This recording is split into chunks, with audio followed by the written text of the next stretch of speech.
Hello guys! Welcome back to my channel. Okay, and awa po ng Diyos, meron na naman po tayong panibagong vlog. But before I start guys, please don't forget to hit the subscribe button kung hindi pa po kayo subscriber.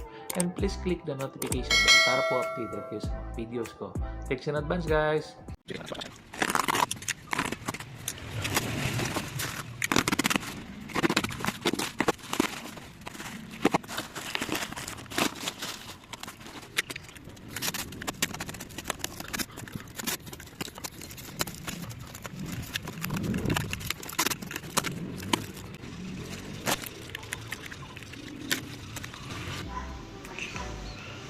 Okay guys, so this is how you will receive the product. Yan. Nakabalot siya ng pagkakapal-kapal na karton and bubble wrap. And it arrived safely. Wala guys, para makita ninyo. I will be removing the plastic muna para din makita natin kung ano ang ano niya. And yung observation ko rito guys is this one. Metal.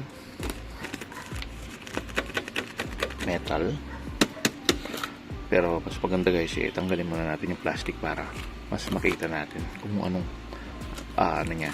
And this one is foam, no? May foam siya rito. Okay. Wait a minute guys, okay? Okay guys, so this is a 4-step ladder.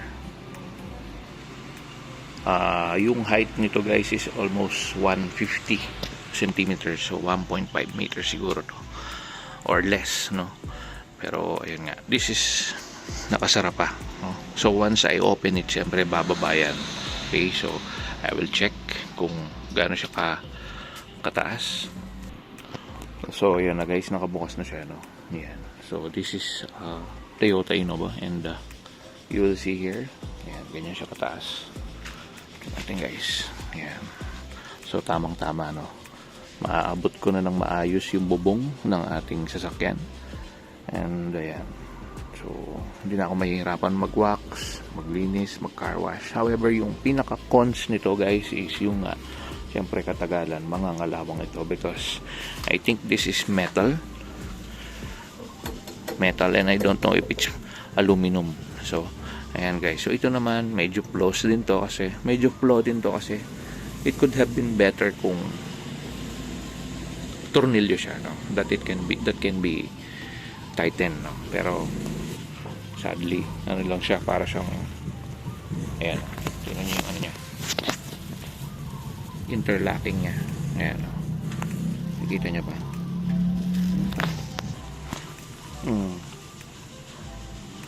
I also tried it already na, and I weigh at 200 pounds, so medyo may konting rattle, konti siguro.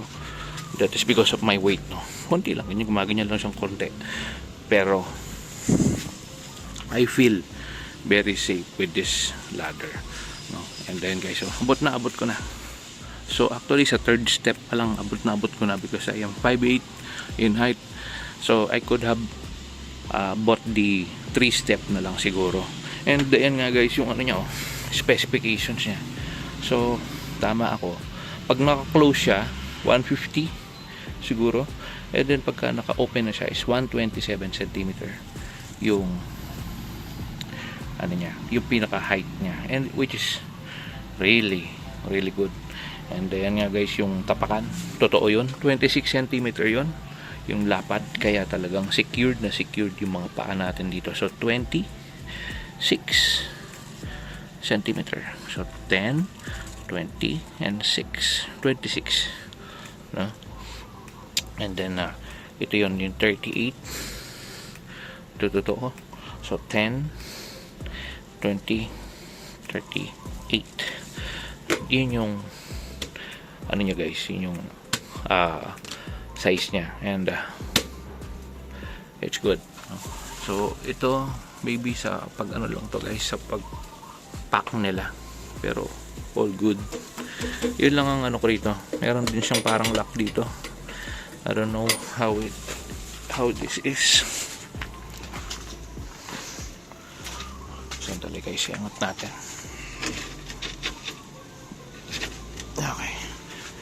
cannot wait lang guys.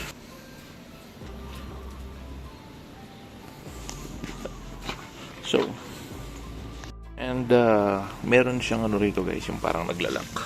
Ayan guys, ito. Stopper. Bago nyo ma-close, meron siyang ano rito. Ayan. Aalisin nyo muna to.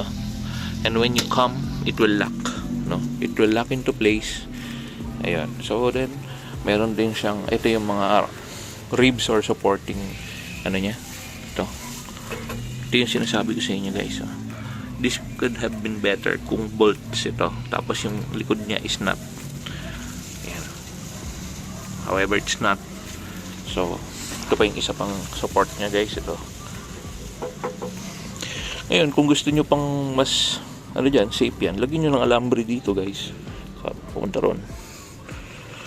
Para mas solid siya, diba? Kung talagang medyo mabigat kayo. Ayan. So, ito plastic. Parang plastic. Ito metal. Plastic also. This is plastic. Yun, ito yung sinasabi ko. This could have been better kung bolt ito. And then, nut yan dito sa likod. And, yun lang yung napansin ko sa kanya. So, meron lang konting, ano rito, damage. Maybe because of the packaging. But it's all good. Okay lang naman yun. Maliit na bagay. No? And, yun, so I think yun na po, wala naman pong ano, yun, no, medyo may rattle lang ng konti. I am 200 pounds, maybe because of the ano, floor, no, dahil hindi pantay kaya gumagano siya. But this is way sturdy and very good for its price. So I got this for around 1,700 sale. Kapag hindi ito naka-sale guys, 1,900 or 2,000. 4 steps yon, and then the 3 steps is 1,500 I guess, 1,500 something. Then the 2 steps is 1,200, 1,300, and the actually yun na 2, 3, and 4 steps lang yan available. Ayan guys, so yan, I think panalo. So for someone like me that is big, 200 pounds ako, 210 something ano ng pounds ko, this is way better than getting an aluminum type of ladder. So, ayan. So, ano pa ba? Ayan, naka-tape pa kasi ito eh. Ayan. So, it's basically the same like this. So, plastic siya. Then, ito yung ilalim niya. Metal. Metal pa rin. Ito yung interlocking niya. Once you step on it, that is a support para hindi bumigay yung ladder ninyo. So this is how big it is in Innova. Ayan. So sa third step pa lang maaabot nyo na yung bubong, or even second step pa lang abot na eh.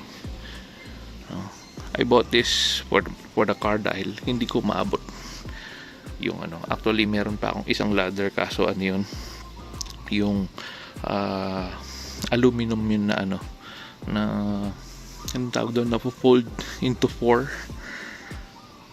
Napaka hassle na aalisin mo pa yung pagkaka-unlock niya, tapos ipapahaba mo before using it.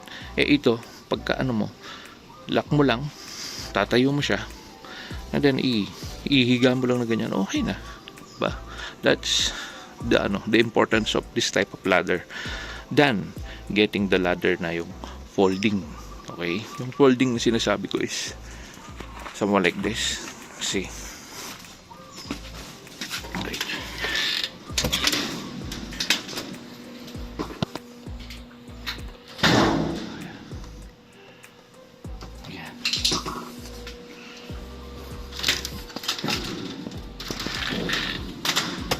Yun. So instead of using that, it's better to use something like this. It's way easier, it's way convenient, no? So kung meron kayong small type of work na aayusin, like changing the light bulbs, pwede na to guys. Abot nyo na yan. So instead of getting the aluminum folding ladder that I have, so this is way more convenient and more easier to use. So, ayan. So, I think yun na po ang ating vlog for today. So, wala naman pong, also mayroon din pala siyang parang rubber stopper dito. So, if in case you will use it with a tile flooring, yan, meron din siyang rubber stopper as well as with this one. Ayan, this is actually parang plastic siya, guys. Ayan, plastic siya. Ingat na lang dahil parang siguro iti-tape ko yan para hindi siya mawala, no? So yun, so I think we're done yan, guys, no? Meron po kayong questions, huwag po kayong mag-hesitate mag-comment. Try po natin ito sagutin sa abot ng ating makakaya. Thanks for watching. Keep safe, everyone. Thanks be to God. Bye for now. Bye.